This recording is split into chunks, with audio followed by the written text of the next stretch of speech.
De Nadir Gomes, romance ditado pelo espírito Fábio, distante de Deus. Parte 1, sinopse. Fábio é um garoto do interior que decide abandonar o sítio para ter sucesso profissional e financeiro em São Paulo. Cego pela própria ambição, ele se insere na esfera do tráfico, e o que deveria ser uma vida de estabilidade e segurança acaba por levá-lo para a vida triste da prisão. No confinamento, sua mediunidade desponta, e é nesse momento que vislumbramos a movimentação do plano espiritual em zonas umbralinas, e como os encarnados podem ser fortemente influenciados por essas forças. Com suas memórias, Fábio nos elucida que o caminho do perdão e da benevolência nos auxilia em nosso crescimento espiritual e que o amor ao próximo e a nós mesmos pode nos aproximar ainda mais de Deus. Capítulo 1. Ah, como eu era feliz! Nem de longe poderia imaginar que aquilo tudo um dia iria terminar. Diz que depois da tempestade vem a bonança, mas no meu caso foi bem ao contrário. Depois da bonança veio a tempestade. E o pior é que não me preparei para a borrasca. Fui pego de surpresa e isto eu não perdoo. Ou melhor, não entendo, pois vivi por tanto tempo naquela ilusão de que minha vida seria sempre aquele mar de rosas. Se bem que na época eu a taxava de marasmo. Ansiava pela ação da cidade grande, os noticiários, quando os podia ouvir no velho rádio do meu avô, fascinavam-me. Tudo me parecia fantástico, coisas de um outro mundo. Mesmo os fatos mais violentos me entusiasmavam.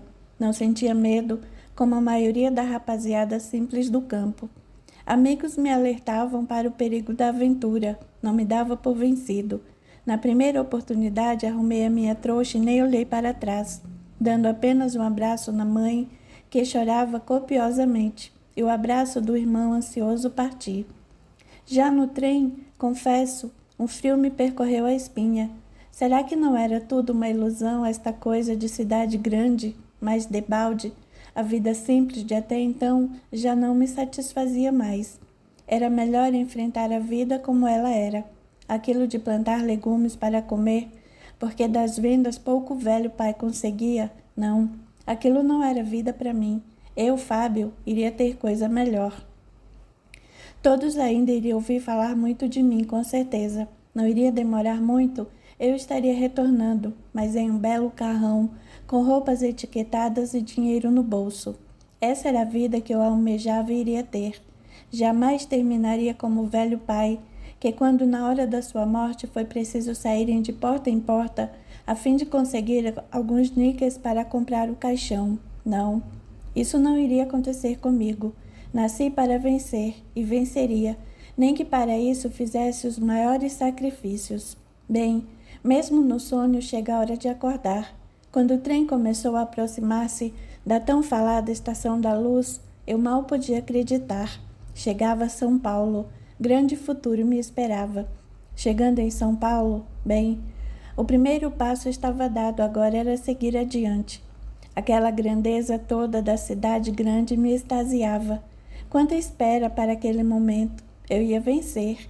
Aquela oportunidade não perderia. Foram 18 anos de roça, para mim já bastara. Não, minha vida seria outra, com certeza. Era preciso me acalmar um pouco. Peguei o endereço de parentes que trazia amarrotado no bolso. Estava quase rasgando, tanto que ler e relera durante a viagem. Era da casa de uma velha tia, irmã de meu falecido pai. A lembrança que trazia dele era de menino. A única viagem que fizera, ainda quando o pai era vivo, tinha uns 10 anos mais ou menos. Essa tia também ficara viúva, tal qual minha mãe. Tinha 4 filhos, dos quais 2 já casados moravam distante. Os 2, uma mocinha, Marlene e um rapaz. Walter moravam com ela, estavam ansiosos por revê-los. Ainda no caminho não continha ansiedade. Assim que cheguei, revi a casa com uma certa decepção. Em minha lembrança parecia bem maior. Percebi a pobreza, mas com certeza estavam melhores do que eu. Ao menos viviam na cidade, isso para mim já bastava. Bati. Minha velha tia Ana atendeu. De início não me reconheceu, embora eu tivesse escrito que vinha, e eles prontamente aceitaram o meu pedido.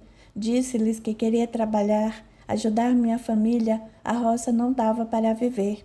Minha mãe passava por dificuldades. Isso com certeza sensibilizou minha tia e os primos, pois a resposta aceitou-me como hóspede. Foi imediata. Quando falava isso para a mãe, ela olhava-me de um jeito que me incomodava. Parecia ler dentro de minha alma. Sabia que meus motivos não eram tão altruístas assim, exceto que para mim mesmo procurava acreditar naquilo que falava. Sim, meu objetivo era auxiliar a família. Lá no íntimo, porém, pensava em mim mesmo em primeiro lugar. Tanto minha tia como os primos ficaram felizes em me receber. Depois de acomodado, minhas roupas guardadas, tomando um cafezinho com bolinhos que ela tão gentilmente me ofereceu, conversávamos. E tia Ana perguntava-me dos familiares, como ia minha mãe e meu irmão. Nesta hora, senti uma ponta de remorso e relembrei a imagem da mãe no portão com o pequeno. Era assim que chamávamos o meu irmão caçula agarrado em sua saia. Ela, depois de me abraçar, ficou olhando até eu sumir de sua visão. Discretamente enxugava as lágrimas no velho avental que usava para lavar a roupa. Nenhuma vez me recriminou, afinal, eu era o mais velho e estava partindo. Fazia tão pouco tempo que o pai tinha morrido. Um dia fui ao roçado na hora do almoço, quando levava comida, e o encontrei caído em meio às plantas. Tivera um infarto fulminante. Estava morto já havia umas 2 horas. Foi o que o médico da vila, sendo chamado às pressas, disse. A pergunta da tia me fez retornar imediatamente ao ambiente. E então, Fábio, como ficou a Joana? Bem, tia, ficou muito bem. E dei por encerradas as informações da família, que aliás incomodava-me um pouco. Já fazia quase um mês que estava na casa dos parentes. Todos os dias eu saía em busca de algum serviço, mas a falta de conhecimentos, minha timidez, o sotaque interiorano, tudo isso prejudicava as minhas tentativas. A época não era como a atual, e havia serviço sim, mas eu encontrava essas dificuldades, e isso me exasperava. Não queria viver às custas dos outros. O pouco dinheiro que trouxera minguava. À tarde, geralmente, acabava ficando em casa e sempre conversava com a tia, que se mostrava bastante compreensiva. Tia, as coisas estão difíceis. Pensei que iria conseguir alguma coisa em pouco tempo. Meu filho, na vida temos que ter paciência. Sempre haverá uma solução, mas devemos saber esperar. Sim, tia, mas é difícil. Estou dando despesas, vocês não são ricos e isto não é justo. Quanto a isso, não se preocupe, Fábio, você sabe, onde comem 3, comem 4. Deus dá jeito para tudo, você não pode perder as esperanças. E sempre, para aliviar minhas preocupações, perguntava sobre o sítio, desviando o assunto que me afligia.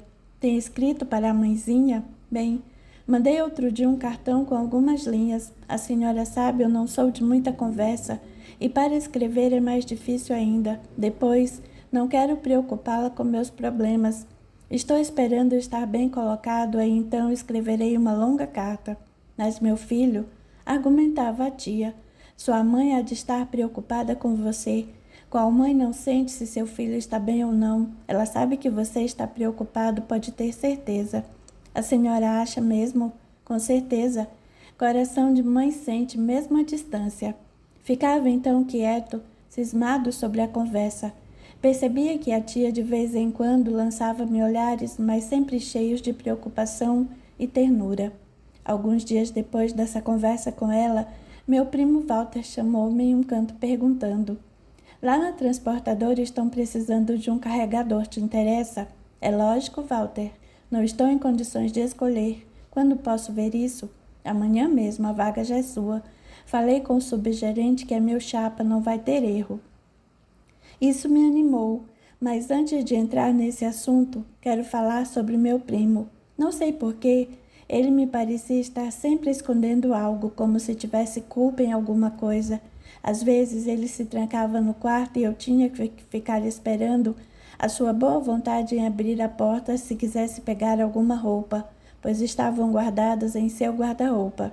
Então, embora eu dormisse na sala, tinha que esperar ele sair para trocar-me. Outras vezes sumia nos finais de semana e falava para a tia que era alguma entrega de última hora que ele tinha que fazer, coisa e tal. Mas eu sempre desconfiava disso, porque numa ocasião em que ele deveria estar numa dessas viagens, eu o vi com alguns tipos mal encarados. Não falei nada, não queria criar caso com ele nem preocupar minha tia. Embora ele me tratasse bem, procurando ser amável, percebia um tanto irritadiço às vezes. Nessa ocasião, minha tia comentava: esse menino está cada vez pior. Não sei o que ocorre com ele, mudou tanto. Acho que é porque trabalha muito. E o caso morria ali. Capítulo 2. No outro dia levantei cedo, bem antes do Walter. Quando ele acordou, eu já estava pronto esperando. Fomos para a transportadora e no trajeto eu ia fazendo perguntas sem parar. O que transportava, para onde eram esses transportes, qual seria o meu serviço, se eu iria viajar e etc. Meu primo, a fim de me acalmar, ia respondendo: não fique tão animado que o serviço é simples. Você será um carregador. Não vai viajar não, só ficará lá na empresa. Mas procure fazer bem o que pedirem. Faça sem má vontade. Eu vou fazer o que posso para te arranjar algo melhor. Bem, como eu lhe disse, estou para o que der e vier. Não vou escolher e nem tenho medo de trabalho. O que eu quero é ter uma oportunidade para me dar melhor na vida. Para começar, qualquer serviço serve. Tenho certeza de que vou subir. É só ter uma chance. Depois que falei isso, percebi que meu primo olhou-me de forma estranha. Havia um misto de curiosidade e ironia. Só sei que não me senti bem com aquilo, mas passou e acabamos chegando à tão falada transportadora. Era uma firma de grande porte, quero dizer de grande tamanho. Logo na entrada havia garagem com meia dúzia de caminhões tipo baú, 3 ou 4 jamantas abertas, algumas peruas combis, além de 2 carros. Então, era de grande dimensão aquele galpão. Em cima era a secretaria, o escritório e o refeitório, os banheiros e o local dos empregados. Enfim, era um local comum para esse tipo de serviço, mas para mim, recém-saído de um lugarejo perdido no mato, aquilo era gigantesco. Aquele assombro estava escrito na minha testa, porque alguns homens parados, trabalhadores com certeza, cutucaram-se me apontando e um deles, gritando bem alto, perguntou: Ei, Walter, esse é o primo caipira? E caíram na risada. Aquilo me ferveu o sangue. Nunca ninguém me chamara daquela forma, senti muita raiva e o entusiasmo como que morreu dentro de mim. Senti que não iria ser fácil, mas ninguém me venceria. Não seria um apelidozinho que me derrubaria. Aqueles caras ainda se veriam comigo. Um dia, eles engoliriam aquela brincadeira. Não iria aceitar isso, não. Mal sabia eu que aquele termo pejorativo com o qual me chamaram naquele momento me acompanharia até o fim dos meus dias. Primeiro como uma forma de me humilhar, me ridicularizar. Depois passaria a ser um apelido comum que eu nem percebia mais. E, finalmente, como uma alcunha no mundo do crime. Houve tempo em que a simples menção do nome caipira inspirava admiração ou terror entre a delinquência iniciante. Entrando naquele local, um mundo novo se abriu para mim. Sabia que não seria fácil, mas eu nunca fui fraco. Saberia fazer valer a minha vontade. De início, dissimularia se preciso fosse. Seria servil, medíocre, mas no final mostraria minha verdadeira face. O mundo haveria de conhecer um caipira que de trouxa não tinha nada. Subimos uns lances de escada, entramos no escritório simples. Lá conheci o tal subgerente. Sujeito áspero, carrancudo, olhou-me avaliando. Decidi que não gostava dele e para não mostrar os verdadeiros sentimentos, abaixei os olhos. O Walter me apresentou, ao que ele, o subgerente, questionou-me. E aí, será que tu darás conta do recado? Olha que não é coisa para moleque, o serviço é pesado. Respondi prontamente. Estou acostumado com a enxada e o sol forte. Não há de ser isso que vai me derrubar, não. Sou forte, senhor. Tenho certeza de que não vou decepcionar ninguém. Ele fez um trejeito e encarou Walter, que respondeu prontamente. Ele está falando a verdade, senhor. Dará conta do recado com certeza. Pois bem, então tu começas hoje mesmo. Está para chegar um caminhão com sacarias para descarregar. Aproveite para comer algo, porque depois, só na hora do almoço. E você, Walter, fique, que eu quero falar com você. Saí dali meio sem rumo, fui até um bar na esquina. Lá, comi algo e tomei um café. Enquanto observava a empresa, havia um entra e sai constante. Logo o caminhão chegou. O subgerente estava certo. O trabalho foi desgastante e a hora do almoço me pegou morto de cansaço. Durante todo esse tempo não vi o Walter. Ele apareceu nesta hora e fomos juntos almoçar. Explicou-me que foi entregar algumas peças de emergência. Poxa, Walter, eu nem te vi sair. Saí numa das combis fechadas. Eu te vi, parecia um burro de carga. O trabalho não é mole não, mas mesmo assim quero te agradecer. Se não fosse você, estaria sem nada. Notei que ele estava um tanto sério. Fábio, evite fazer muitas perguntas fora da sua ocupação, ok? Como assim? Eu perguntei.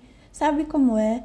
O pessoal não gosta de gente xeretando aqui e ali. Então, para você não arrumar confusão, fique na sua. Faça a sua obrigação e pronto.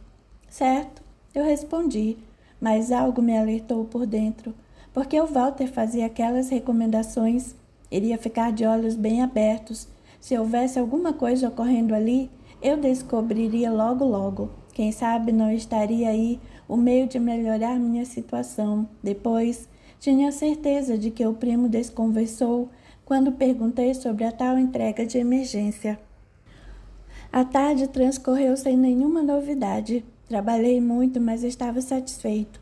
Ao chegar em casa, comi algo, tomei um banho rápido e caí na cama. Assim, passaram-se alguns dias. Eu sempre aguentando as zombarias e sarcasmos dos colegas de trabalho. Eu sorria e pensava, vocês ainda me pagam, logo, eu é que estarei mandando.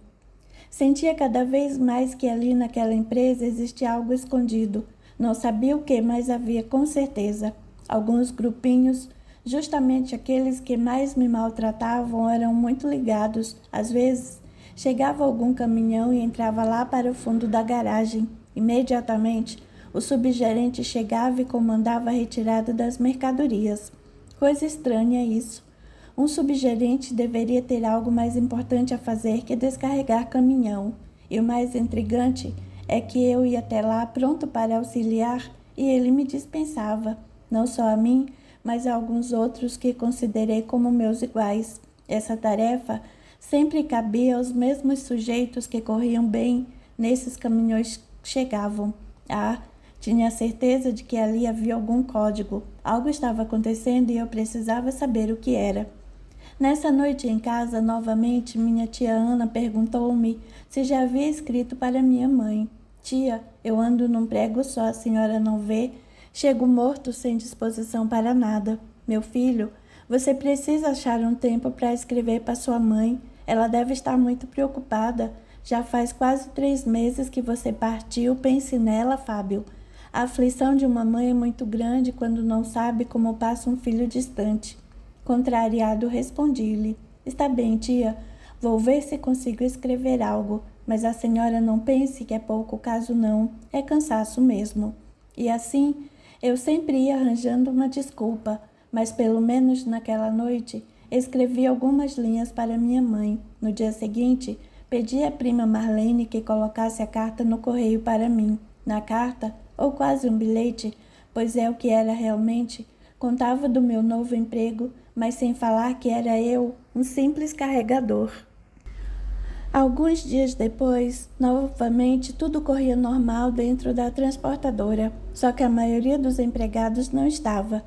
Todas as peruas combis tinham saído para as tais emergências, quando chegou um caminhão-baú carregado e o subgerente correu para atender.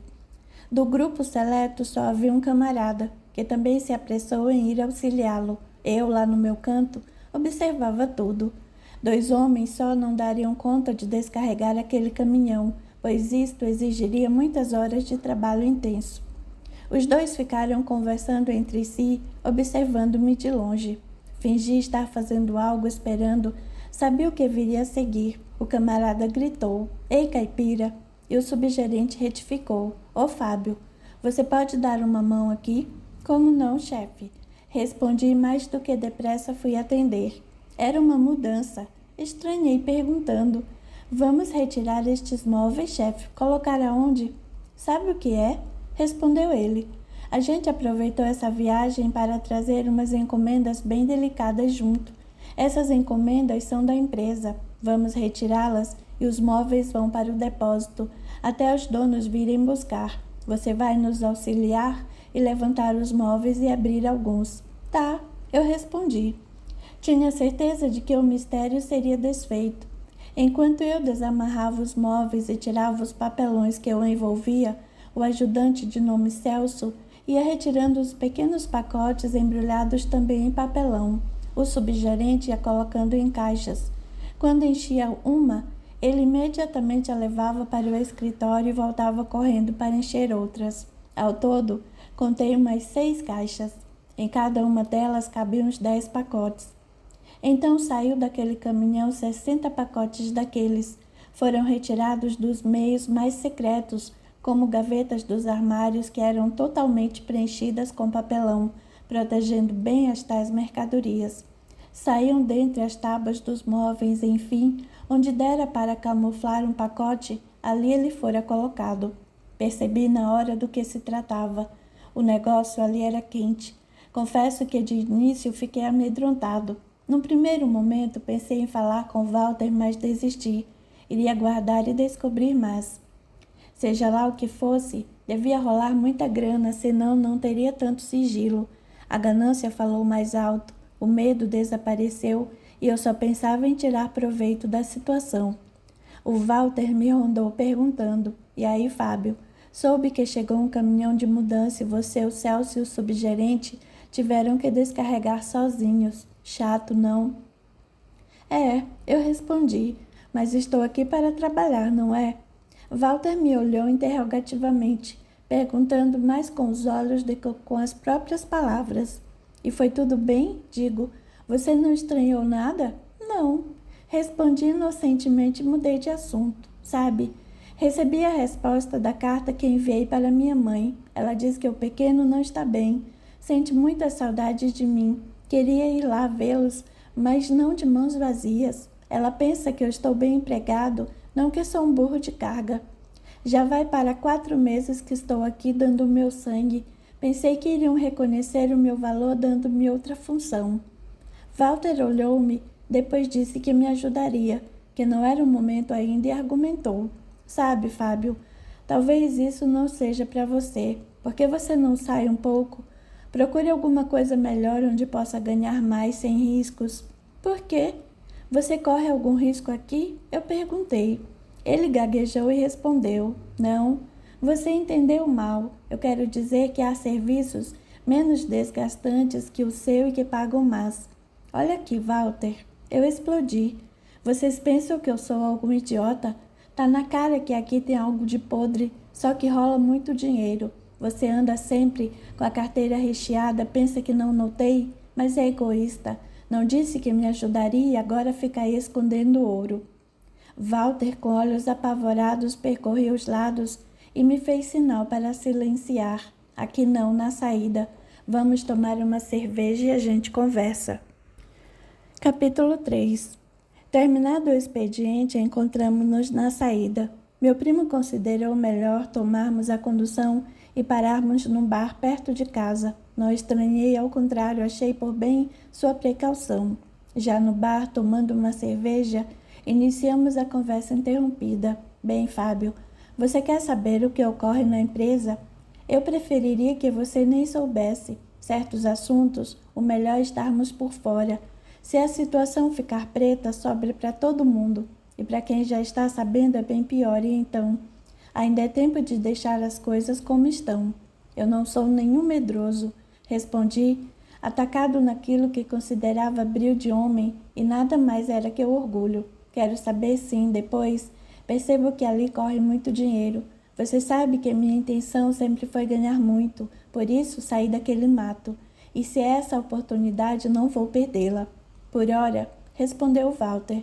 Só deveria te adiantar que é coisa muito perigosa. Seria melhor você não se meter. Mas como você é teimoso, vou te contar. Depois, você vê se vale a pena. Ali dentro rola muita coisa. Quando entrei não sabia, trabalhei quase 1 ano até vir a descobrir. A empresa funciona assim. Mas por detrás É uma firma de contrabando dos mais graves. Você tem razão quando diz que rola muito dinheiro. Rolar, rola. Mas o grosso não é para o nosso bico, não. O dono disso tudo é uma pessoa muito poderosa, ligada a políticos. Enfim, tem costas quentes. Se sobrar, pode ter certeza que ele sai ileso. Somos nós quem vamos pagar o pato. Como vê, analise bem se isso vai valer a pena. Olha aqui, Walter. Acho que se não valesse a pena, você não estaria metido nisso. Alguma vantagem há de ter. Pensa que não notei que você vive com a carteira recheada? Riscos nós todos corremos e é menos mal quando temos algum no bolso.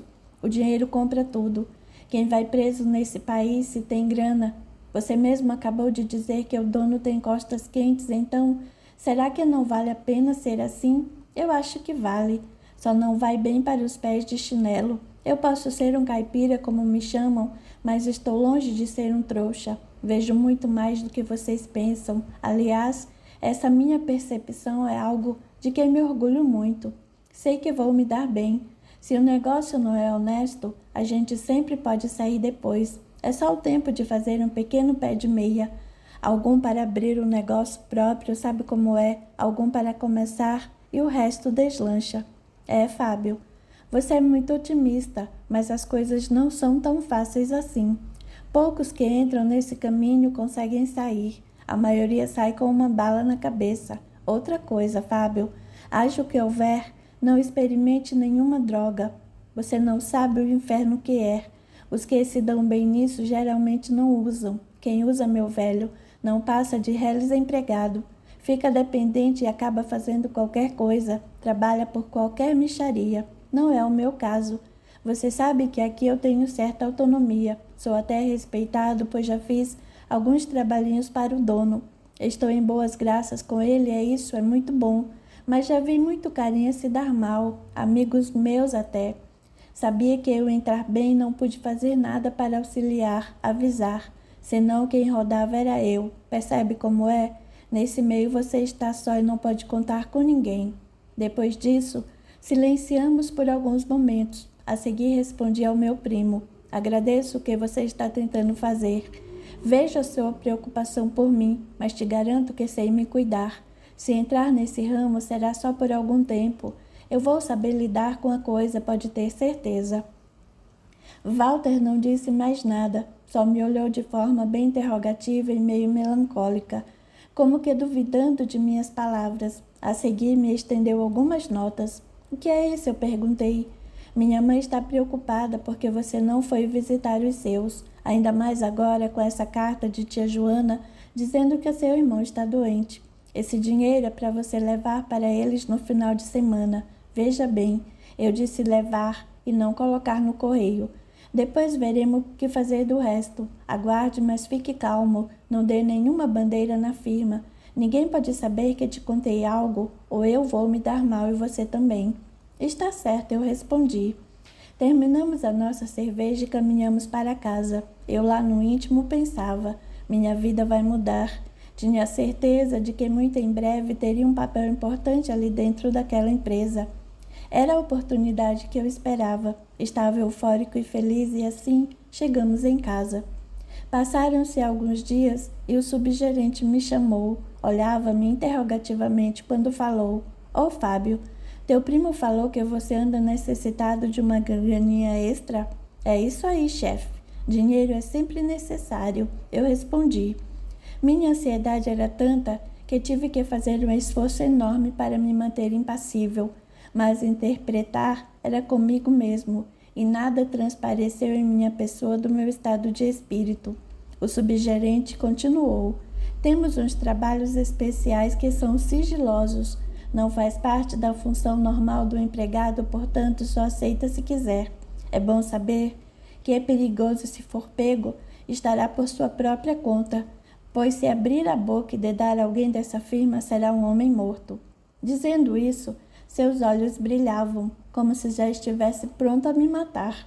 Eu sou de confiança, chefe. Estou realmente necessitado e sou corajoso. Não sou homem de me assustar por qualquer ninharia.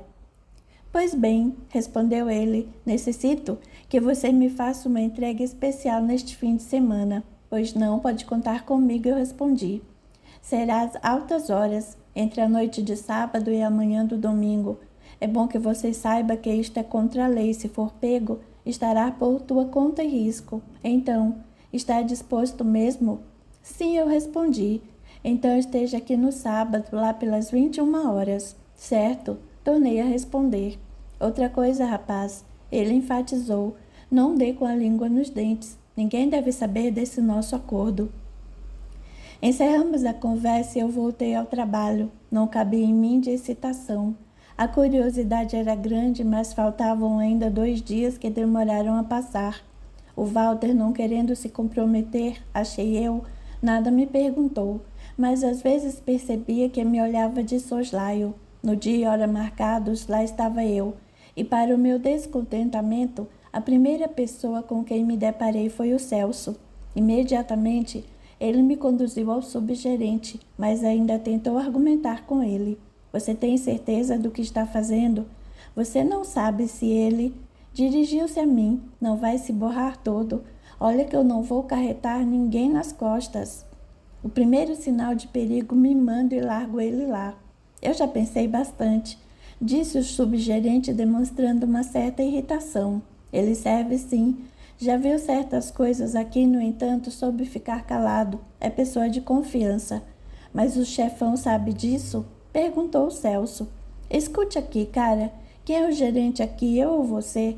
Não se intrometa em minhas decisões, tá? Vá lá e faça a sua parte. E não tente prejudicar o rapaz, pois se isso ocorrer, pode ter certeza de que você vai se dar mal. Os dois se fuzilaram com os olhos e o Celso foi me empurrando para a Kombi. Logo, chegamos a um grande salão de bailes, ali pelo lado da Barra Funda, e o Celso falou, é aqui. Eu fiquei bastante admirado. O local estava repleto de gente pelo lado de fora. O barulho era ensurdecedor e dava para notar o grande movimento lá dentro. Vamos entrar com a Kombi lá pelos fundos. E assim fez. Já tinha um pessoal esperando. Com certeza já sabiam do que se tratava, pois era muito rápidos. Fomos encostando e passando vários pacotes às mãos de um deles que parecia mandar-nos demais. Rápido! E olhando para nós gritou, não precisam nem sair, isto é rápido, vocês têm que se mandar o mais depressa possível. E assim, num piscar de olhos, a muamba toda mudou de mãos, coisa de uns 15 minutos, e nós já estávamos saindo do local. Eu pensava comigo, fiquei tão ansioso esses dias, hoje tive até dor de barriga de ansiedade, se soubesse que era coisa tão fácil não teria me preocupado tanto. Embora não gostasse do tal Celso, ensaiei uma pergunta que me preocupava. Os caras lá não tinham que dar algum troco de volta? Ele soltou uma gargalhada. Mas tu é caipira mesmo, não? Acha que isso é resolvido por nós? O dinheiro corre lá em cima. Tudo com certeza já foi pago e se você quer saber, o chefão estava aí. Aí? Aí aonde? Perguntei meio apalermado, para o meu desespero, pois não queria demonstrar minha ignorância. Aí no baile, xará. Ele não sai daí. A garota dele gosta de se divertir. Precisa ver a gata, meu. Você vai ficar de queixo caído. Ela vai lá na transportadora? Eu perguntei. Já ficou curioso, hein? Não é coisa pro teu bico, não. Se o chefão pega alguém olhando para ela, o retorno é triste. Como assim? Ele manda embora? Arrisquei a perguntar. Isso e mais alguma coisa. Soube de um que arriscou a olhar dela, quis se fazer de engraçadinho para a menina e acabou ficando alguns meses no hospital. Nunca mais foi o mesmo. Guardei silêncio até retornarmos, mesmo porque ele me dava nos nervos. Percebia que queria me impressionar. Eu, na maioria das vezes, entrava na dele e dava uma de simpático, mas já tinha notado que este pessoal era da pesada mesmo. Estava curioso para conhecer o tal chefão. Quando aparecia na transportadora, era às altas horas ou eu não estava. Mas, segundo o subgerente, ele já sabia de mim, pois se não tivesse recebido a sua aprovação, eu não poderia ter participado dessa entrega. Chegamos e o subgerente colocou em nossas mãos um pacote de dinheiro, dizendo: Senhor Esteves manda entregar, vocês trabalharam bem, e se despediu de nós ali mesmo. Fui para casa sem acreditar no que eu tinha no bolso. Não larguei o pacote um só instante. Não vi a hora de chegar em casa para contar aquela dinheirama toda. Assim que botei os pés dentro de casa, o Walter fez sinal para eu sair e conversarmos na área da frente. E aí? Foi logo perguntando como foi a coisa. Ué, respondi. Pensei que você não queria saber nem perguntou nada esses dias. É pura precaução, respondeu ele. Quando algum de nós vai fazer esse tipo de serviço, os outros ficam na miúda. Já pensou se alguém cai nas mãos dos tiras? Se forem os maricas, acaba dando o serviço e prejudica todo mundo. Mas agora já foi resolvido, não é? E sorrindo continuou. Recebeu muito? Nem contei ainda, cara. Falei já tirando o dinheiro do bolso. Juntos contamos e o Walter disse: o patrão foi generoso. Estava num dos seus melhores dias. Devolvi a ele a quantia que me emprestara para levar para a família, e Walter, colocando a mão na cabeça, como quem se lembra de algo, perguntou: Fábio, você foi levar aquele dinheiro lá para a tia, não? Não foi, não é? Não, você sabe. Mandei pelo correio. Eu quero retornar lá no interior, mas não dessa maneira. Isto daqui, falei balançando o maço de notas. Não é nada. Quero retornar sim a passeio, mas levando algo melhor. Não quero parecer um pé de chinelo.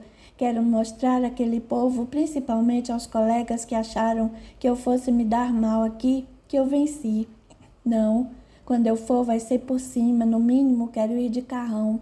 Vou pegar parte desse dinheiro e tirar uma carta. Assim, ficamos conversando até o dia amanhecer. Só depois fomos dormir. A partir dessa primeira transação, comecei a inteirar-me de tudo o que ocorria ali dentro. Eram raros os transportes que não estavam recheados de drogas. Quando pegávamos a estrada, íamos tranquilo, mas a volta geralmente era cheia de peripécias, fugindo dos bloqueios policiais, andando por estradinhas escondidas e até empicadas em meio às matas. Isto porque o foco onde pegávamos as drogas era no Mato Grosso. Às vezes, íamos até a divisa do Uruguai, em outras ocasiões do Paraguai. Dependia do tipo de droga que o mercado pedia. Conheci na época fazendas onde justamente com as lavouras eram plantados pés de coca. Isto para a época passava quase que despercebido. Nossa firma não raro apanhava matéria-prima junto com o feno.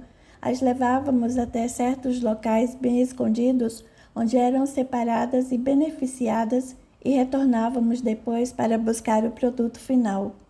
Em resumo, abasteci o mercado de São Paulo, que aliás era muito grande, cidades do interior e até o Rio de Janeiro, pois à medida que a qualidade do nosso produto se tornava conhecida, a procura aumentava. A época era de euforia. Os 4 ingleses revolucionaram a juventude. Aqui tínhamos no auge Roberto Carlos comandando a Jovem Guarda. Era um tempo promissor, mas quando se alastrou mesmo, abrindo as portas para todo tipo de drogas, foi na onda do paz e amor. Com os hippies, o consumo aumentou barbaramente. Trabalhávamos quase sem cessar. Mas era necessário também redobrar as precauções, pois a polícia estava forçando a retaguarda. Isto porque muitos dos jovens que caíram nos vícios eram de classe média alta. Os pais, então, forçavam a polícia a tomar providência e esta caía em cima da gente. Mas a nossa firma era muito grande, uma verdadeira organização, acima de qualquer suspeita. Já não era somente a pequena transportadora. Aos poucos, o chefão entrou com frotas de táxi e outras coisas. Sabíamos que até um pequeno avião ele tinha. Bem, tudo isso foi acontecendo aos poucos. Eu também fui subindo aos poucos, antes como o fato que ocorreu com o tal Celso. Este sujeito não saía do meu pé. Vira e mexe, lá estava ele me provocando. Um certo dia, o chefão chegou e estava acompanhado de uma mulher. Era a mais linda que eu já tinha botado os olhos. Provocante, com uma mini saia, bota e uma blusinha agarrada. Os cabelos loiros, lisos e longos. Era uma manequim perfeita, da qual aquelas das revistas. Fiquei de queixo caído, não conseguia desviar os olhos. E ela também me olhou, aliás, olhava para todos, sempre sorrindo e flertando abertamente. Piscou o olho para mim. Senti que enrusbeci. Abaixei os olhos envergonhado, mas no íntimo o orgulho me inflamou o peito. Sabia que era bonito, moreno jambo, alto, espadaúdo. Apesar dos cabelos carapinhas, sempre despertei a atenção das mulheres. Estava nesse devaneio quando percebi que alguém me olhava. Virei e deparei-me com o céu sorrindo cinicamente. Meu ódio por ele ia aumentando a cada dia. Chamava minha atenção na frente de todos. Gostava de me humilhar. Isto o fazia se sentir importante, acho eu. Um dia me enchi e ia revidar quando Walter me puxou falando: esfria a cabeça, deixa passar. Não aguento mais esse cara, Walter. Ele não perde a chance de me apurrinhar. Calma, não vá pôr tudo a perder, sabe? Dizem que esse cara é espião do chefão. Como assim? Eu perguntei.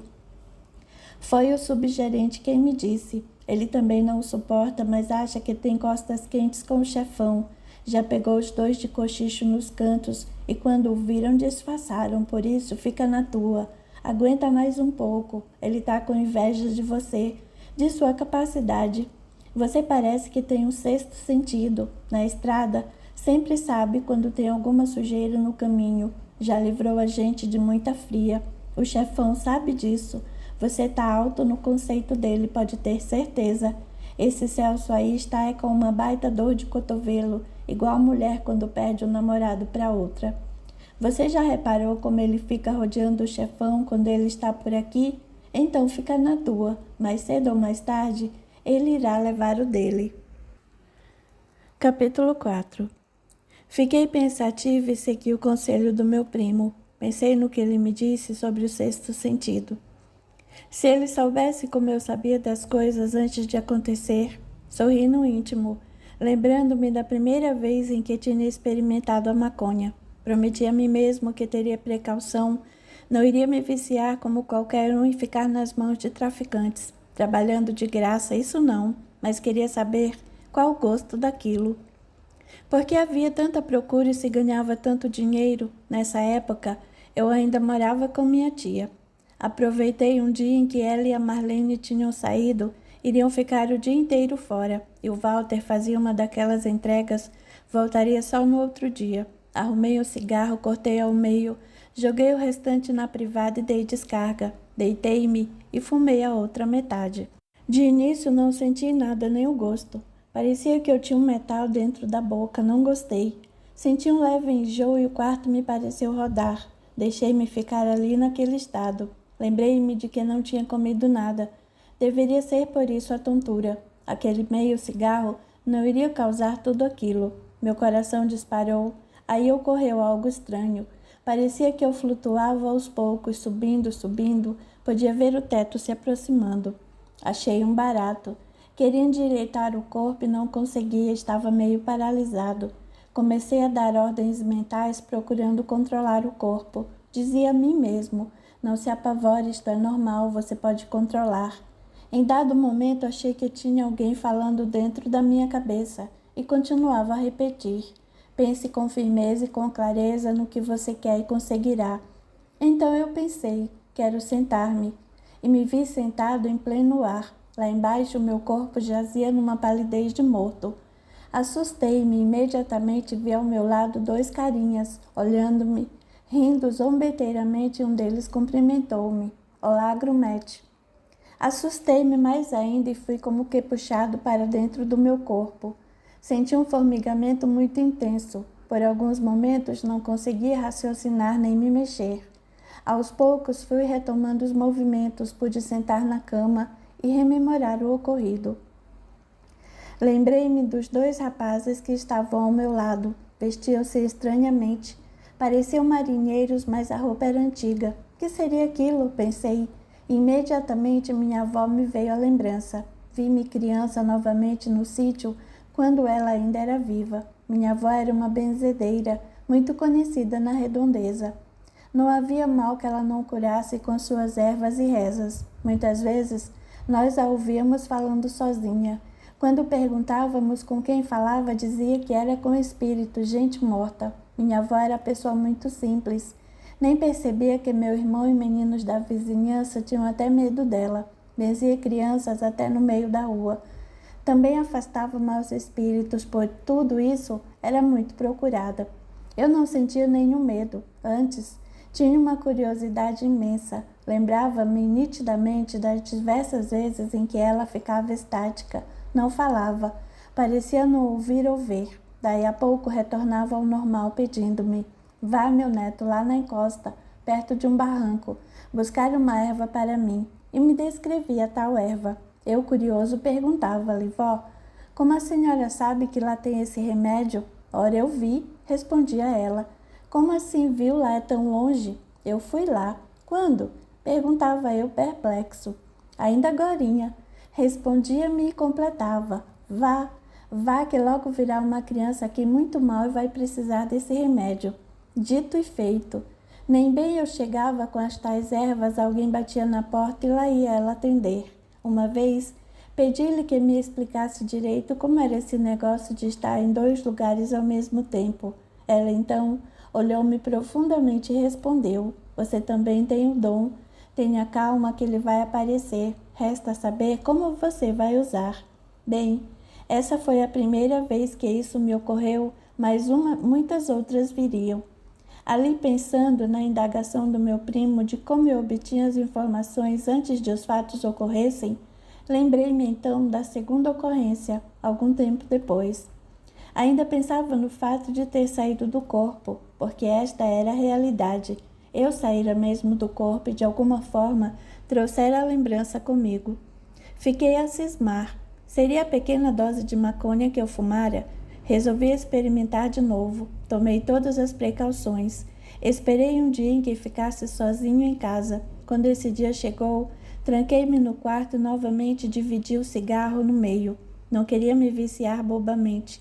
Já tinha visto muitos viciados antes, pessoas que se transformavam em trapos humanos. Para obter uma dose mínima do que precisavam, faziam qualquer coisa. Uma vez, vi um rapaz novo ainda ser obrigado a limpar o sapato de um camarada com a língua, somente por conta de uma dose que ele não tinha dinheiro para pagar, e no final ainda agradeceu ao que o humilhara. E nesse mundo tem disso. Quando você está por baixo, aparecem muitos para te pisotear. Pensando nisso, fumei e aguardei quietamente. Não deu outra. Daí a pouco comecei a sentir um leve entorpecimento. Meu corpo começou a crescer e senti que flutuava. Abri os olhos ou tentei abrir e parecia que não enxergava nada. Fique calmo, disse a mim mesmo. Você controla isso. Pouco a pouco fui começando a enxergar. Novamente vi os 2 rapazes perto de mim. Pareciam estar me esperando. Ainda estava estático pela surpresa e um deles me falou. Não sei de que maneira, pois não percebia se mexeu a boca. Pense, cara. O segredo de tudo é pensar. Você comanda o corpo com o pensamento. Entendi e fixei a mente para sentar. Imediatamente vi-me sentado. Sorri para mim mesmo. É fácil, eu respondi. E comecei a descer, pois estava quase no teto. Parei perto deles e perguntei: quem são vocês? Amigos, responderam eles. Que querem comigo? Desconfiado, não. Um deles falou, dirigindo-se ao outro. Fica frio, te conhecemos de muito, você não se lembra? Mas vamos refrescar a tua memória. Só para provar que somos amigos, vamos te auxiliar lá na empresa. Você quer subir, não quer? Ser reconhecido? Então vamos te dar algumas dicas que vão te ajudar. É isso aí, respondeu o outro. E para começar, amanhã vão fazer uma entrega perigosa, não é? Como sabem disso? Perguntei. Tu és ingênuo, cara. Estamos por perto, sabemos tudo. Nesta entrega vocês vão passar por uma importante rodovia. Pois bem, está prevista uma blitz da polícia lá. Vai ser coisa pesada. Eles dizem que é a vistoria dos carros, mas estão à cata de traficantes. Mudem de caminho. Como eu vou conseguir fazer o pessoal acreditar em mim? Arrume um jeito. Nós ajudamos, mas não vamos fazer tudo. Espere um pouco, o outro falou. Vocês podem pegar a via. Quando se aproximar do bloqueio, você dá um jeito dele parar. Esconda-se em algum lugar e alguém vai à frente verificar. Bem, vou tentar. Agora tenho que voltar, pois estou sentindo formigamento no corpo. E assim falando, vi-me de volta ao corpo físico. No dia seguinte, tudo ocorreu como eles disseram. Consegui convencer os caras sobre o tal bloqueio que foi verificado realmente. Nisto ganhei uns pontos, porque salvei uma boa carga, sem falar de nós mesmos.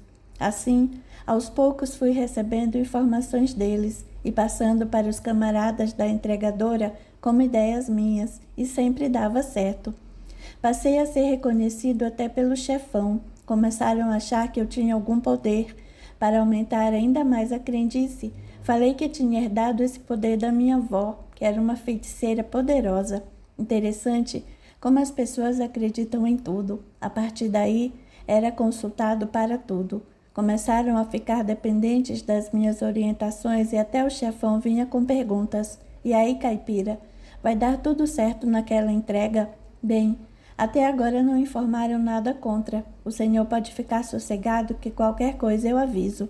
E assim, através do reconhecimento, comecei a faturar alto. Após cada serviço bem realizado, a grana que entrava era alta. Em pouco tempo circulava com meu tão sonhado carro. O pessoal me olhava com inveja, sabia disso e não me importava. Sabia também que muitos tinham medo de mim, era bajulado, todos faziam questão de serem amigos. Mas eu sentia que muitos deles, se pudessem, me mataria pelas costas.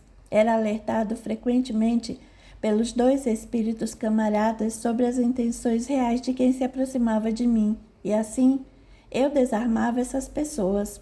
Fugia das armadilhas preparadas com o objetivo de me pôr a perder.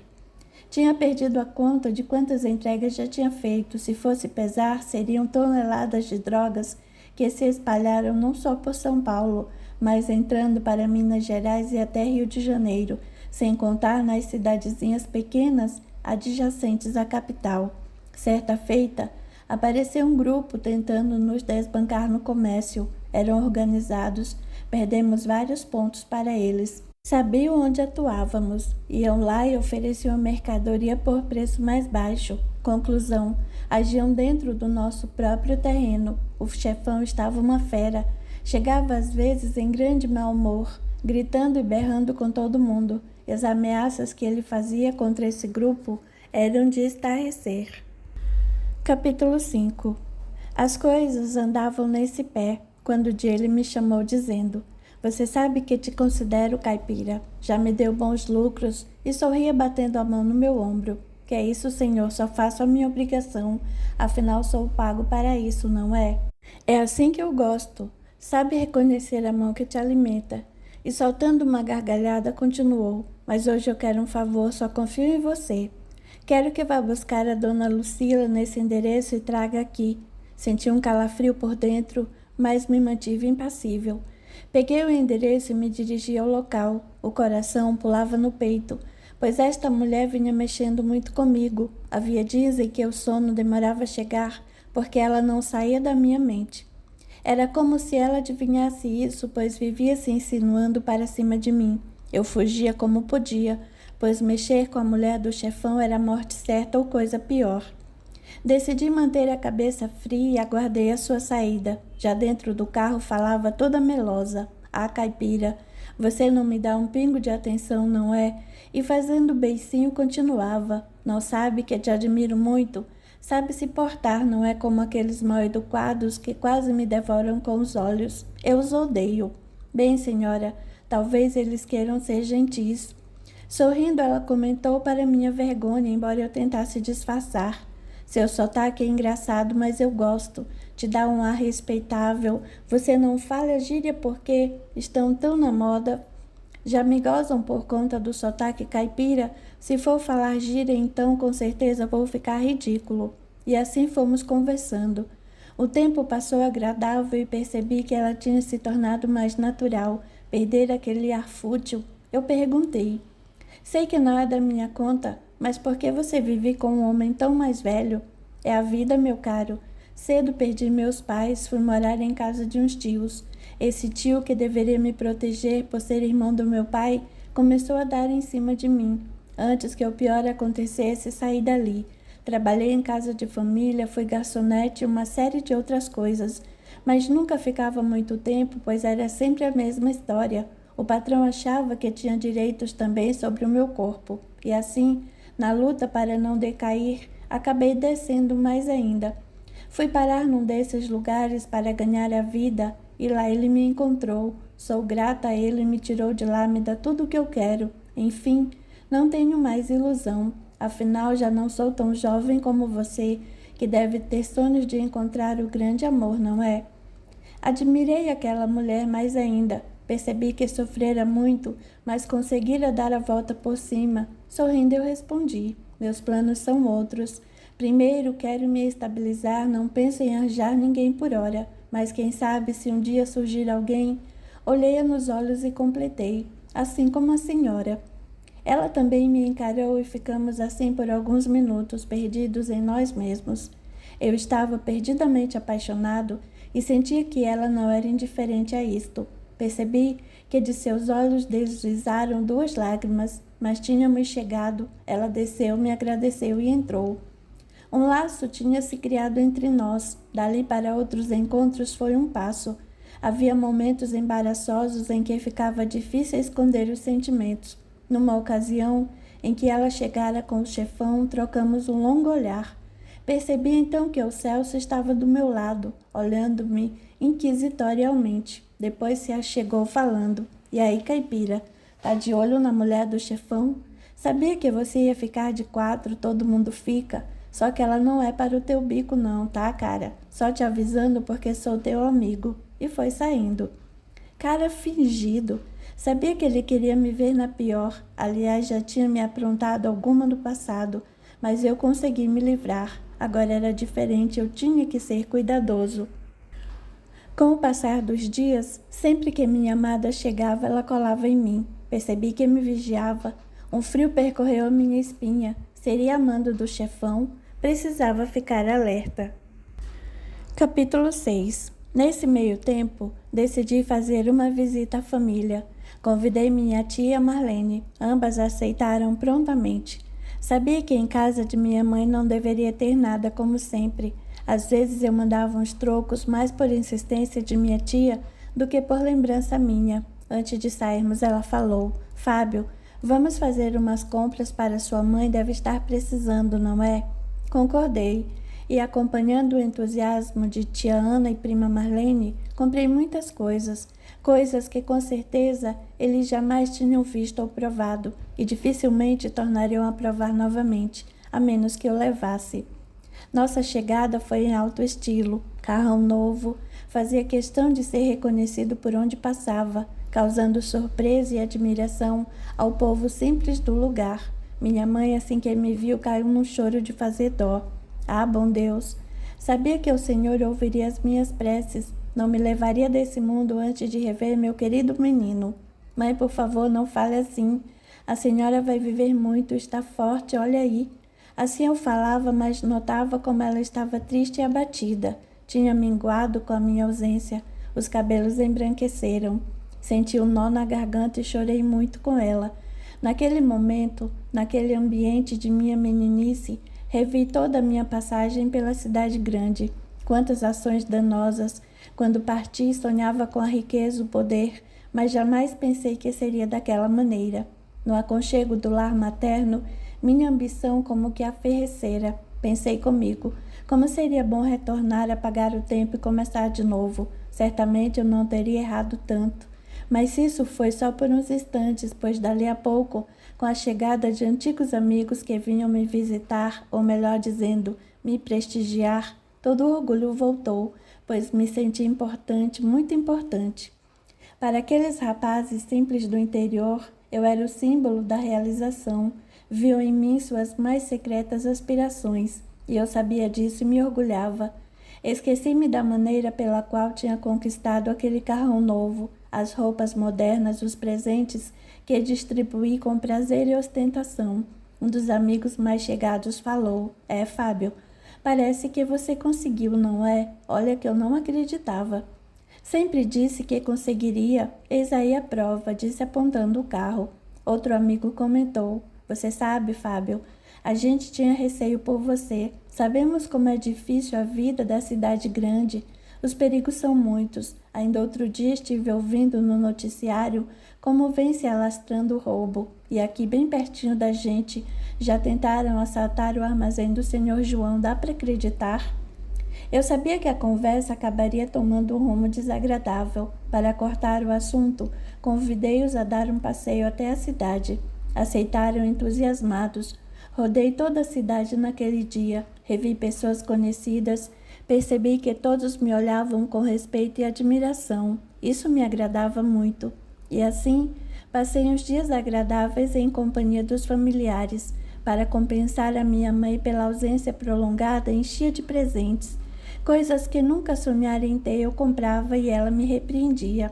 Fábio, não faça isso. Não gaste seu dinheiro com essas coisas. Veja essa máquina de lavar, nem vou saber usar isto. Faço questão, mãe. Depois vai facilitá-la no serviço. Sabe, Fábio, se você quer mesmo me ajudar, seu irmão está precisando de dentista. Outro dia nem dormiu à noite com dor de dente. Depois dessa conversa, prestei atenção no meu irmão. Lembrei-me de como ele chorou quando parti, e eu sequer uma vez me preocupei com ele em todos esses anos. Passado o final de semana, levei-o ao dentista, já deixando pago o tratamento. Conversamos muito, percebi que ele crescera, já estava um rapazinho. Pudera, foram 7 anos sem vê-lo. Jurei a mim mesmo que voltaria mais vezes, por ele e principalmente pela minha mãe. Retornamos da viagem, minha tia e prima muito me agradeceram por levá-las. Já no dia seguinte, de volta ao serviço, Lucila marcou um encontro comigo. Tínhamos um código. Quando ela queria me ver, chegava na empresa sempre uma hora determinada, às 14 em ponto. Dava um jeito de que eu a visse, então já sabia que deveríamos nos encontrar naquela noite em nosso esconderijo, um hotelzinho de beira de estrada, só conhecido por nós. Assim, naquela noite eu rumei para lá. Nem bem entrei no quarto, ela desesperada me abraçou. Caipira, estou muito nervosa, não sei o que fazer. Calma, conte-me o que houve. Ah, você nem imagina. Estou numa situação difícil. Se o Esteves descobrir, será capaz de me matar. Lucila, procure se acalmar. Você fala aos atropelos, não dá para te entender desse jeito. Caipira, eu estou grávida, disse quase gritando. Bem, daí? Respondi depois do baque. O filho é de quem, afinal? Nosso, gritou ela, pois o Esteves não pode ter filhos, é estéril. Entendi de chofre o problema, sem pensar muito, argumentei. Se é assim, você tem que dar um jeito. Como jeito? Gostaria que fôssemos embora nós dois. Você está louca?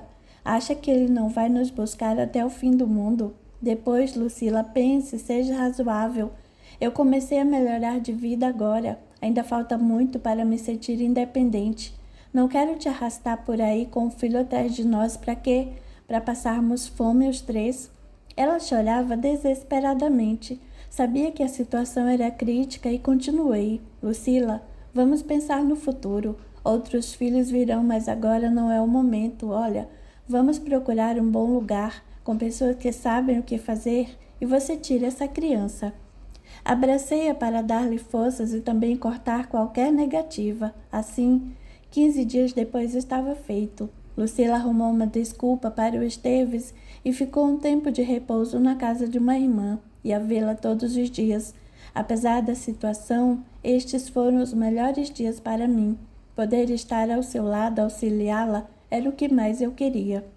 Lucila demorou a restabelecer-se, emagreceu. Aos poucos, fisicamente, foi voltando ao normal, mas seu estado emocional nunca mais foi o mesmo. Disfarçava, mas uma tristeza permanente se instalou em seu olhar. No trabalho, procurava me dedicar com afinco. Eram muitas entregas e as drogas continuavam rolando soltas. O atrito com o grupo rival continuava, e o chefão, cada vez mais mal-humorado, resmungava. Se eu pego alguns desses filhos da mãe, eles estão fritos em minhas mãos. Quero destruí-los todos. Vão ver com quem estão mexendo. E raivoso continuava, já que nenhum de nós que o ouvíamos tínhamos coragem de argumentar alguma coisa. Eu dei duro para conseguir chegar até aqui, e não será um bando de moleques que vai me atrapalhar. Esmurrando a mesa, gritou. E você, caipira, cadê a tua força? Não tem parte lá com o demo? Pergunte a ele quem são esses caras e onde se escondem, afinal. E abrandando a voz, continuou. Você tem dado provas de que alguém te sopra as coisas no ouvido. Como é? Não dá para tentar, não? Não sei, senhor. Posso tentar, mas não prometo. Já é alguma coisa, afinal, somos uma organização e temos que ser unidos. Todos lucram com isso, não é? O grupo se dispersou, cada um procurando o que fazer para sair da vista do chefão. Naquele final de semana, decidi tentar entrar em contato com meus amigos espíritos. Preparei-me da forma já narrada anteriormente. Demorou bastante. Parecia que a preocupação não me deixava relaxar. Passadas 2 horas, como nada ocorresse, tornei a fumar o restante da maconha. Então, começaram os efeitos já conhecidos, só que de maneira muito rápida já me vi fora do corpo novamente. Meus fiéis amigos lá estavam. Sempre mantinha aquele ar debochado de quem se diverte com tudo. Imediatamente me coloquei ao lado deles e fui perguntando: sabem o que me preocupa? E como? Estávamos lá no teu serviço, o homem está uma fera. Eu precisava da ajuda de vocês. Queres descobrir o quê? Perguntou o outro. Tudo? Quem são eles? Como obter informações sobre nós? Esse grupo tem roubado alguns clientes do chefão, vocês sabem. Até pouco tempo atrás ele era o maioral destas bandas, dominava todo o mercado de São Paulo. Seu forte de vendas abrangia até a zona nobre. Aliás, ali é que se fatura melhor. Acham que ele vai perder isso calado? Se ele fosse fracote, não chegaria onde chegou. Você, Grumete, não tem nem ideia de como foi útil a ele. As informações que te passamos ao longo desses anos fizeram com que a firma se transformasse nessa potência. Então, de certa forma, somos um pouco donos dessa organização de vocês.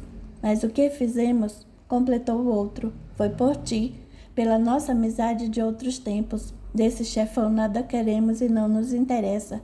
Ele fica cada vez mais rico, mas também aumenta o número de perseguidores. Vez ou outra, temos que arrebanhar comparsas que nos auxiliem porque sofremos investidas dessa falange que está se formando ao redor dessa organização. Aliás, são 2, com objetivos opostos. Uma auxilia e a outra é de vingadores. Desses temos que nos defender, mas eles esperam, não tem pressa. Te falamos tudo isso para você saber em que está metido. Aqui o negócio não é fácil, não. Nós nos arranjamos, temos a quem recorrer, mas para você está ficando cada vez mais difícil manter os opressores afastados. Então, esta informação que tu queres nós a temos, mas pode te custar muito caro. Pense bem, já te auxiliamos muito. Queria dinheiro, te facilitamos. É certo que não ficou rico, mas poderia ter ficado se não esbanjasse tanto. Queria ser respeitado, demos-te mais, hoje tu és temido e invejado por muitos. Anda, vive e come do bom e do melhor. Já não mora naquele cubículo com os teus parentes e sim num bom apartamento. Pense, reflete, ponderou o outro espírito. Já pensei, preciso dessa informação, será o meu trunfo final. Depois disso, sim é que me darei bem, com certeza vou passar a ser o braço direito do chefão. É isso que eu quero. Estranhamente, eles não responderam, apenas se olharam longamente, e eu insisti. Vocês são ou não são amigos? Vão me abandonar logo agora? Vamos te contar, ou melhor te mostrar, o que queres saber, mas que fique bem claro a partir daí, o que vier de consequência sobre ti, não vamos poder impedir. Arriscas? Perguntou o outro. E eu, sem pensar em nenhuma consequência, fui logo respondendo. Arrisco. Não sou homem de meio termo, comigo ou é tudo ou é nada. Vamos lá, falaram-me pegando pela mão.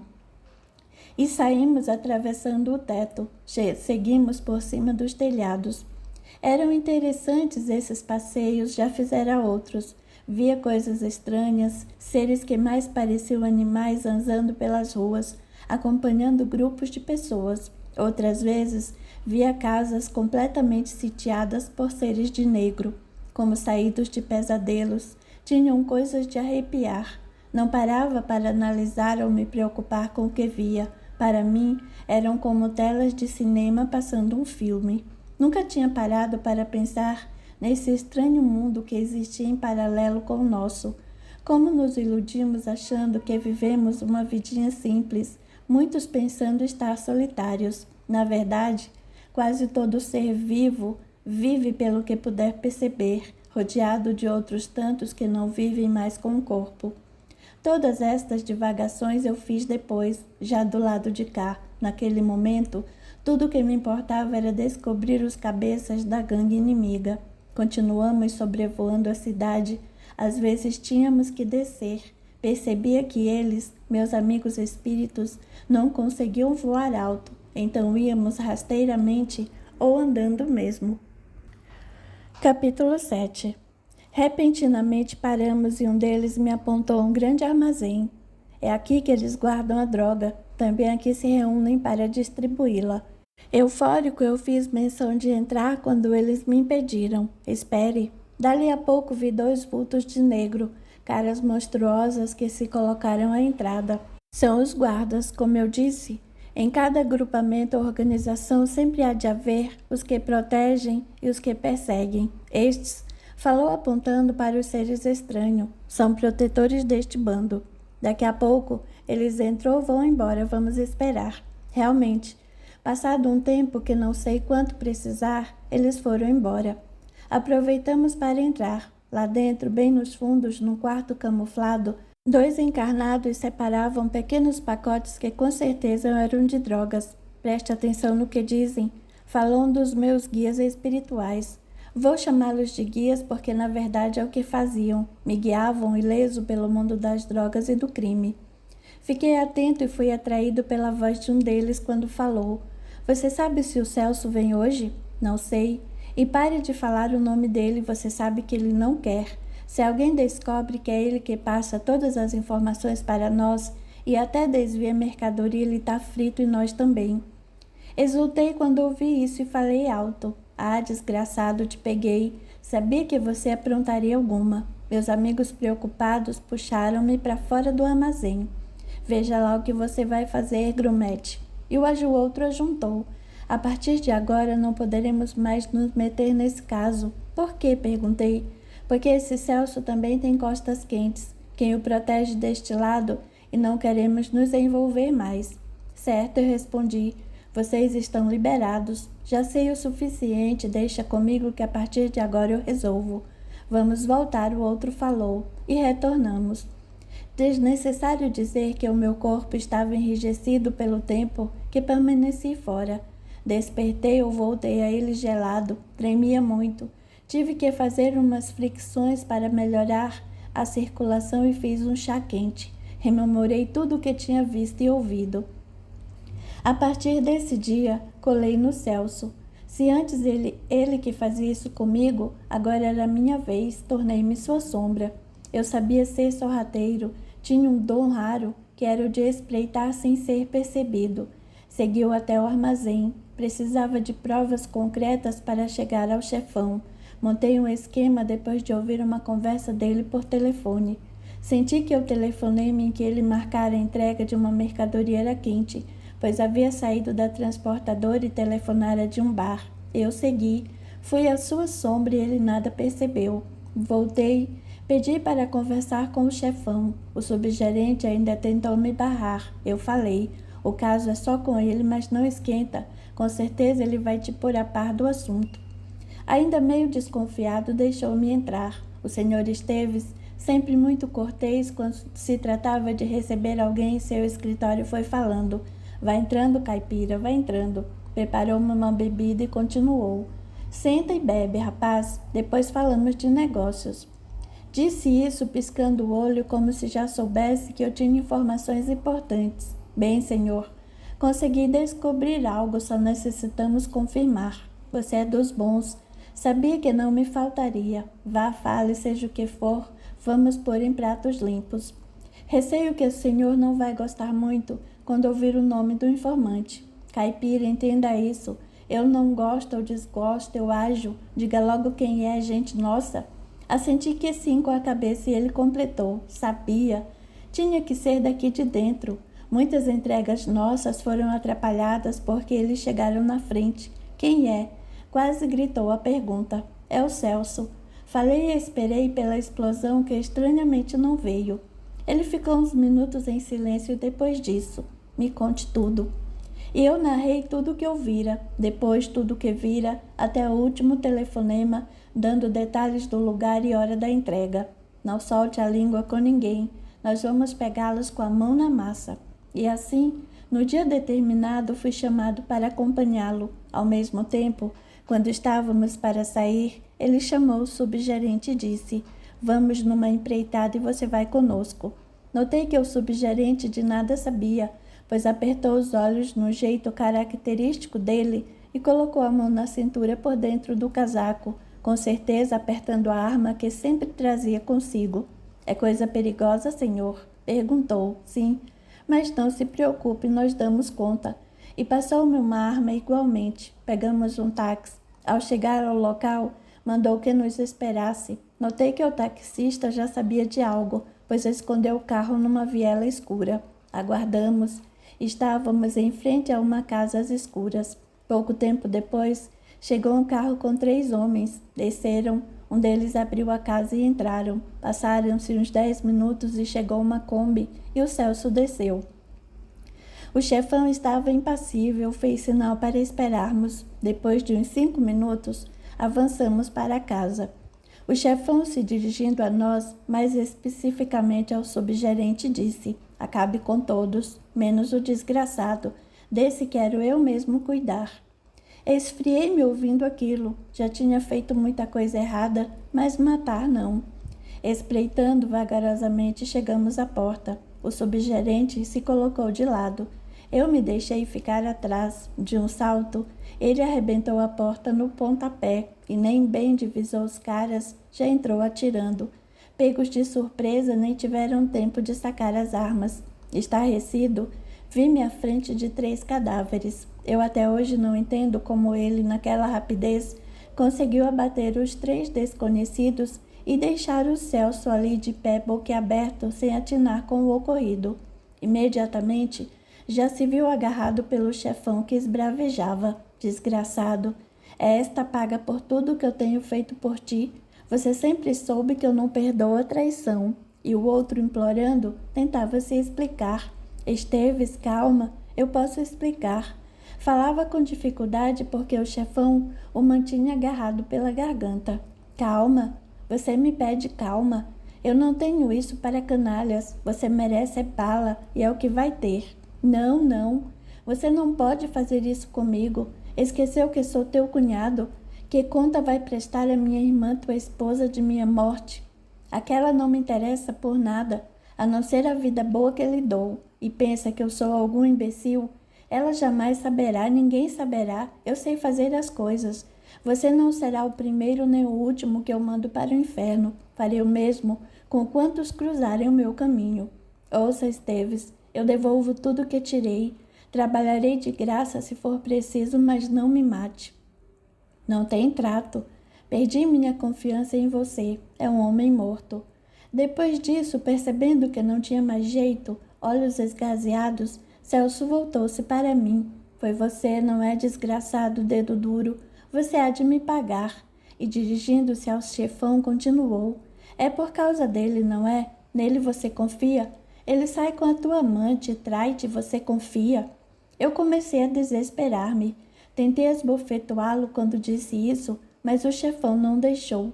Continuou segurando-o pela garganta, olhando fixamente, como querendo saber mais, e o Celso continuou: "Conta, demônio. Fala do hotelzinho onde vocês se encontram. Você está louco, não sabe o que diz. Quer se safar me acusando." Eu sabia que o momento era delicado para o meu lado. Resolvi não demonstrar nenhum temor. Depois de ver aquele homem que eu considerava um pacato subgerente atirar friamente e matar a queima-roupa 3 homens sem pestanejar, eu sabia que a minha vida também não valia um tostão. Deixei-o falar o que quisesse. Era o desespero de quem sabia que ia morrer. Depois comentei: "Você é um demente, que sempre teve inveja de mim. Inventou tudo isso na esperança de ser acreditado e se safar. Mas em cima de mim não. Se eles não te matarem, te mato eu pela calúnia." O chefão soltou o Celso e só fez um sinal para o subgerente, que, na maior tranquilidade, deu-lhe um tiro certeiro. A seguir, dando o caso por encerrado, o senhor Esteves falou: "Vamos sair daqui antes que apareçam os curiosos." Saímos e o lugar estava ermo. Aparentemente não fomos vistos. Para a polícia, esta seria mais uma daquelas tragédias sem solução. Comecei a ficar preocupado com a minha situação. Vivia temeroso. Não sabia até que ponto as palavras do Celso tiveram crédito. Esperava levar uma bala a qualquer momento. Confesso que foi uma época difícil. Tive que usar todo o meu sangue frio para não fugir. Mas esse não era o meu feitio, então paguei para ver. Continuei a portar-me da mesma forma, trabalhando tanto nas entregas comuns quanto nas especiais. Esta firma fazia muita entrega de material pesado, maquinários para sítios e fazendas, tanto no interior de São Paulo como de outros estados. Nessas entregas, geralmente, a volta era recheada de tóxicos, pois os pontos de entrega ocorriam justamente nesses locais, usados por serem fora de qualquer suspeita. Na semana seguinte ao ocorrido, Lucila veio à empresa, seguindo o nosso código para o encontro. Tentei fazer um sinal negativo, mas percebi que ela não entendeu. Com certeza, ainda não sabia de nada do que se passara. Fiquei sem saber o que fazer. No final do dia, o desejo de tê-la em meus braços foi mais forte do que a prudência e acabei indo ao encontro, mesmo porque sabia que ela lá estaria me esperando inocentemente. Depois de matar a saudade, contei-lhe o ocorrido. Ela estremeceu e disse: "Meu Deus, e agora? Se ele acreditou nas palavras do Celso, vai nos matar. Tenha calma. Acho que ele não acreditou não, ou eu já estaria morto." Falei mais para acalmá-la, pois eu ainda tinha dúvidas. Salientei: "Para nos precaver, é melhor nos separarmos por um tempo. Vamos esperar a poeira assentar." Ela começou a chorar, dizendo: "Não é justo. Já nos vemos tão pouco. Antes tivéssemos fugido quando estava grávida. Hoje estaríamos juntos e eu com o meu filho." Não tive ânimo para falar nada. Apenas abracei e ficamos um tempo assim. Ambos sabíamos que não havia outra solução. Desafogamos as mágoas e as saudades antecipadas, um nos braços do outro. Mal sabia eu que aquele seria o nosso último encontro.